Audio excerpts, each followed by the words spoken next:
Hello, invisible friend. April here, and the date today is March 23rd, 2026. Welcome to episode 337 of the Big Sky Astrology Podcast. This week, Saturn makes a rare sextile aspect to Pluto, with the Sun aspecting both of them, and this combination represents opportunities to create a solid foundation and handle matters related to authority and control. The Cancer first quarter moon also connects with Saturn, as well as Neptune, introducing a warm emotional element.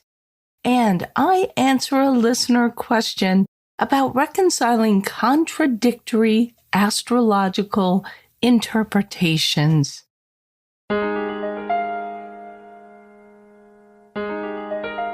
The Sun makes a conjunction with Saturn on Wednesday, March 25th at 1:55 a.m. Pacific Time. That's at 4 degrees 43 minutes Aries.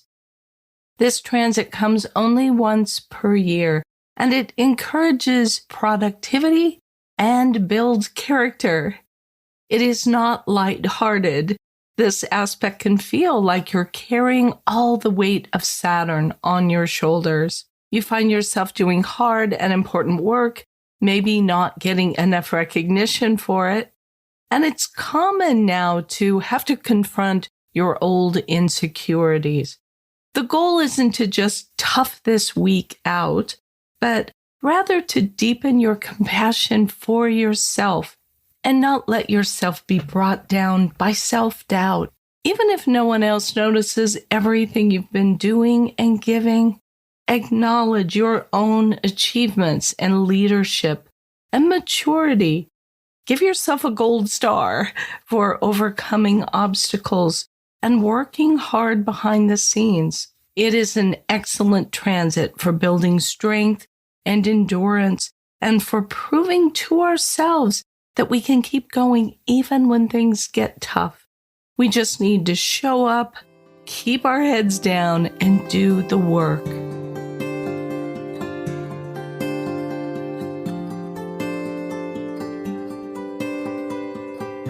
The Sun makes a sextile to Pluto on Wednesday, March 25th at 11:16 a.m. Pacific Time at 5 degrees 6 minutes Aries and Aquarius. This is a potentially powerful aspect, but Pluto does have a way of numbing things that are already outgrown or dead. It's like getting a deep burn that causes no sensation because the nerves are dead, while we get other smaller irritations that really can sting more. But that numbness isn't the problem. It's the invitation. We always look for the invitation when we get a sextile aspect. And this aspect brings an opportunity to burn away whatever is false, to let go of psychic waste, to cleanse ourselves of what we no longer need. Having nothing to hide can become deeply empowering. So if we use it well, this can be a potent transit, as long as you don't try to seize power that isn't yours, which is something we can sometimes see with the Sun and Pluto. Instead, place yourself in the presence of powerful people or transformative forces and watch the doors open organically.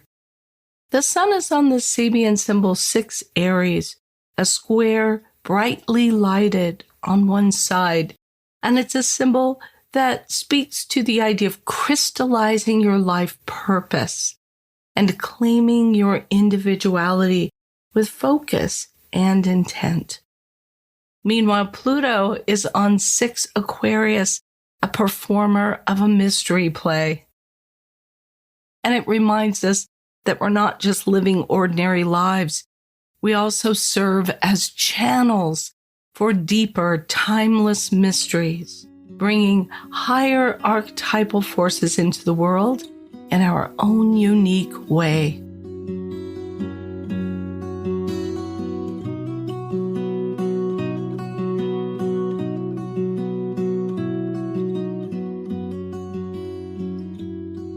now for the moon report. And we begin, as always, with the week's major lunation. This week, that's the Cancer first quarter moon on Wednesday, March 25th at 12:18 p.m. Pacific Time at 5 degrees, 8 minutes, Cancer and Aries. The first quarter is the first strong action point connected to the previous new moon, and in this case, that was the Pisces new moon on March 18th. The first quarter moon asks us to begin doing something tangible with the intentions that we set at that new moon. This moon is at home in the sign of Cancer. It's the sign that it rules. And this gives this particular lunation a supportive and nourishing vibe. Even though the Cancer moon is in a square to the sun in Aries, as it always is at the first quarter, the moon is square the sun. The moon's interactions in this first quarter chart with Saturn, Neptune, and Pluto bring up feelings around authority, power, and hope. And they might stir a little bit of nostalgia as well for the good old days.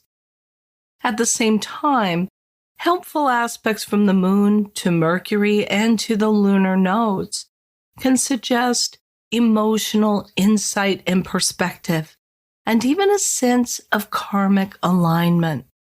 While the moon is in Cancer, it's a perfect time to go after your new moon intentions through personal rituals, self-care, home and family, and comfort. So at this first quarter moon, eat what you like. Surround yourself with softness, familiar music, old movies, and people who feel like your tribe. This is the first quarter in a lunar phase family cycle that began with the new moon on June 25th, 2025 at 4 degrees 7 minutes Cancer. Think back to what you were trying to set into motion at that new moon. It probably had something to do with where you live, the people you live with. Depending on the house of your chart where 4 degrees 7 minutes Cancer falls, those people could actually be part of other areas of your life. If that degree of Cancer falls in your 6th house, maybe it's people you work with. If it falls in your 9th house, it could be people who are very different from yourself. So take a look back to that new moon, and especially the house that it falls in your chart, and look back through your calendar and your journals and your records to remember what was important to you at that time. Because now is the moment at this first quarter moon to take action on the things that you were thinking about, hoping for, initiating at that new moon. 9 months from now, there's a full moon just before Christmas on December 23rd, 2026. That's at 2 degrees 13 minutes Cancer. And that is the moment in this lunar phase cycle where you can begin to really see and appreciate exactly what is coming forth from those dreams or intentions that you set back at that new moon. And then 9 months later, on September 23rd, 2027, there is a last quarter moon at 0 degrees 10 minutes Cancer. That is when we take a final important action towards achieving or resolving the things we set forth at that new moon on June 25th, 2025. Now, the qualities of that particular new moon also follow through this 3-year period of the lunar phase family cycle. And that particular new moon, June 25th, 2025, was in a close conjunction with Jupiter, and they were both square Saturn and Neptune in Aries. The sun in this chart is in a conjunction with Saturn and Neptune, and the moon is square Saturn and Neptune. So we see the continuing influence of that new moon chart now in the first quarter chart as well. Let's look at the void of course moon periods for this week. On Tuesday, March 24th, the moon in Gemini sextiles Venus in Aries at 3:37 p.m. Pacific time. It's void of course then for 11 hours, 56 minutes, then enters Cancer on March 25th at 3:33 a.m. A sextile between the moon and another planet as it's going void of course represents an opportunity or an invitation. If you are single, this could be a great void of course period for getting out and mingling, being more sociable than you might even normally be. Venus in Aries and the moon in Gemini are light-hearted and kind of a hoot to be around, and they love to flirt. This probably wouldn't be the very best time to connect with others on a deep level, and that's perfectly fine. You're under no obligation to be serious and committed 24/7. So use this void of course moon to kind of initiate a little more of a habit of enjoying some light socializing now and again, just for its own sake. On Friday, March 27th, the moon in Cancer sextiles Uranus in Taurus at 4:40 a.m. Pacific time. It's void of course for 2 hours, 30 minutes, and then enters Leo at 7:10 a.m. This is another opportunity aspect, and this falls in the early morning here on the west coast of the United States, a little bit later back east. And since both the moon in Cancer and Uranus in Taurus are kind of food-centric, and if you happen to be awake at this time, it would be a great opportunity to try something new for breakfast, because Cancer is associated with food and Uranus wants things to be new and exciting. It can still be comfort food, but maybe with a little bit of a twist. Use this void of course moon period to get in the habit of starting your day with a good, healthy breakfast and taking the time to sit down and savor it, not just bolting something quick on the drive to work. And bonus points if you experiment with a new recipe or an unfamiliar breakfast spot. On Sunday, March 29th, the moon in Leo trines Venus in Aries at 10:28 a.m. Pacific time. It's void of course for 2 hours, 5 minutes, and enters Virgo at 12:33 p.m.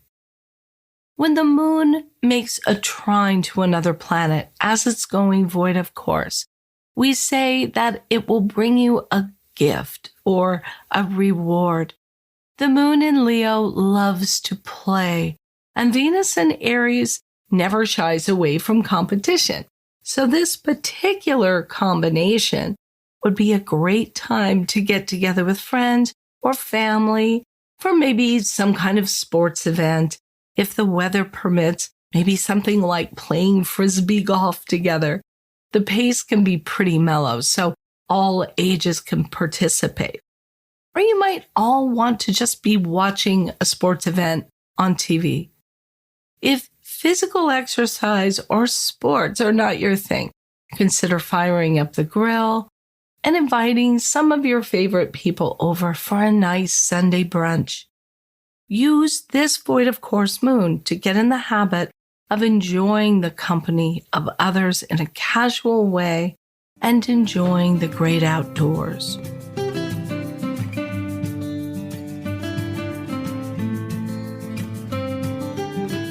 On Saturday, March 28th at 3:11 p.m. Pacific time, Saturn sextiles Pluto at 5 degrees 9 minutes Aries and Aquarius. The last exact sextile between Saturn and Pluto occurred in September 2013, so it's been a minute or two. And the next one won't be along until December 2047. So clearly, this is a transit that doesn't happen all that often, and that means it's really worth paying attention to. This aspect teaches healthy skepticism about the systems, individuals, and institutions that you may have looked to in the past for moral guidance or for definitions of what success looks like. But even the wisest authorities are human, and that means they're imperfect. No one can make your ethical choices for you. That's up to you. Having run-ins with bosses or with bureaucracy is actually pretty common when Saturn and Pluto come together in an aspect. But since this aspect is a sextile, hopefully these run-ins will bring some opportunities that will benefit you in the long term. Saturn here represents the moral framework of your life, the ways in which you work to uphold fairness and accountability. And Pluto then insists that you have to live up to those standards. This is a transit where cutting corners is likely to get noticed. Even if you could normally get away with coming into work a couple minutes late or something like that, it'll get noticed, most likely, during this aspect. So you really have to try to do your best. This aspect can also bring out trolls, the kind that pester you on social media, and the ones inside your own psyche that tell you that you're not worthy, that you don't deserve success or any good things. So you get to decide whether you will internalize those messages and accept them or stand firm in your confidence in yourself.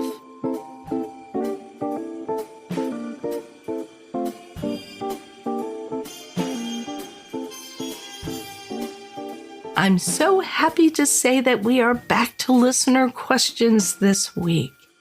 In this week's listener question, listener Barbara asks via SpeakPipe. April, I'm a longtime listener, and I have enjoyed your views of astrology ever since we first met at the San Diego astrology meetings. I have had one question, though, that has always confused me. When I look at charts and I look at interpretations, I wonder, how do you combine two opposite views?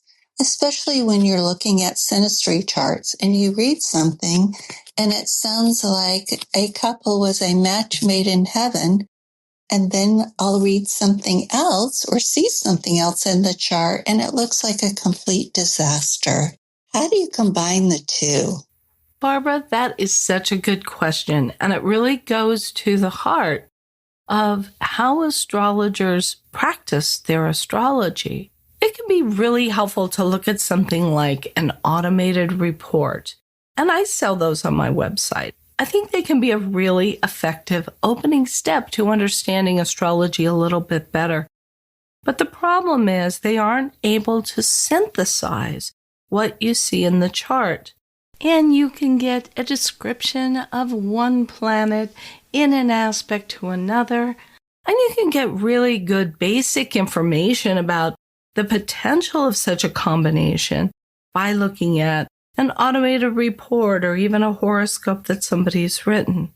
But there is no substitute, really, for getting an actual reading with an astrologer, because it's our job to figure out how to combine those opposite views and delineate them in a useful way, and to decide based not just on that element, that transit, that aspect, but on the entire chart, how much weight to give to one delineation versus another. It's rarely completely easy and straightforward to do this, by the way, and especially in the case of a couple and their synastry, comparing their two charts and figuring out which is the quality that really should be given precedence over another one. So it is not easy, and especially when it comes to synastry, and the reason, to be completely honest, that I don't give synastry readings and I haven't for a lot of years. It's because they're very complicated, and there are so many things that you have to weigh one against the other. At first, you have to weigh things within an individual chart and the other individual chart, but then bringing them both together, it can be massively complicated. I have certainly had the experience, including in my own life and my own marriage and our synastry charts, of looking at our charts together and thinking, how are these two people together and have not killed each other? Because you see things like an aspect between Mars and Pluto, for example, or the sun and moon. And you look at those and go, oh, wow, these people can't possibly make a go of it. But the same things that can look really forbidding to us from the outside can be the source of excitement within the relationship. So I always approach these things with a sense of humility. And I want to talk to the person or people about exactly what their experience has been of these things. And you know very quickly, once you're talking to a person or a couple, how these things are playing out and which aspects perhaps are taking more precedence and are really being felt by the two people. There's also so much to be said for current transits and progressions, because an aspect that sits there in your own birth chart or in the charts of yourself and another person, lying there dormant for months or years at a time, can suddenly get woken up by a difficult transit to one or both of those planets. And then it comes to life and becomes a moment where the couple themselves are trying to reconcile the things that are difficult in their relationship versus the things that are sources of ease and joy. I think the most important thing, especially in relationship astrology and in synastry, is the spirit that both people bring to the relationship. Because the best looking charts in the world are not going to make a happy relationship unless both of those people are firmly committed to making that the case. And the same is true of those difficult aspects that we see between two charts. And we think, oh my gosh, how are they possibly making it work? Well, they don't always make it work. And you can talk to anybody, and especially anybody in a relationship, and say, wow, how are you making this work? And they might say, at the moment, it's really not working. Because that's sometimes how it works too. It's not that there are aspects that always bring ease and joy and aspects that always bring disaster and trouble. People and relationships have their own tempo and their way of moving through the world. And sometimes that's easy and sometimes it isn't. And if you're talking to a couple that are really struggling, you don't have to go back very far usually in their relationship to find a time that they were getting along really well. And in fact, sometimes I found that's helpful if I'm talking to a couple together to say, when was the last time you remember really having fun together and getting out in the world and really experiencing life together with a lot of joy? And they can usually locate a moment like that in their past. So there is no hard and fast rule, Barbara, I don't think, for which wins out in a reading between the things that look joyful and affirming and the things that look disastrous. People and therefore relationships are very complicated, and so by necessity, the astrology that describes them is complicated as well. It has to do with individual choice, current transits and progressions, and lots of other things that are leading people to make the particular decisions that they make. I hope that helps. It is a complicated but wonderful question that you ask. And again, as I often say at the end of these listener questions, if you ask 10 astrologers, they're going to give you 10 different answers based on their own charts and how they were taught and how they view astrology. But that's the best answer I have for you today, Barbara, and I hope that it has been helpful. If you have a burning question about astrology that you would like me to answer on a future episode of the podcast, please leave a message of 1 minute or less, as Barbara did, at speakpipe.com/Big Sky Astrology Podcast. Or you can just send me an email to april@bigskyastrology.com and be sure to put podcast question in the subject line. That is everything I have on my show sheet, so I'm going to wrap this one up. Thank you so much for listening to the Big Sky Astrology Podcast. And if you like what you're hearing, please be sure to subscribe or follow the show in your app of choice. It's completely free, and it helps other people find the podcast. Leave a rating or a review, and I hope you'll help spread the word by telling an astrology-loving friend about the podcast. You can read show notes and full transcripts and leave your comments about each episode at bigskyastropod.com. Thank you so much to everyone who has shown support for the podcast over the years, and especially during my September podathon. On each episode, I'm thanking some of my financial donors by name. This week, let's give a Big Sky Astrology Podcast shout out to Catherine Grochowski and Daniel Christensen. Daniel and Catherine, thank you so much for listening to the podcast and for supporting the show with your donations.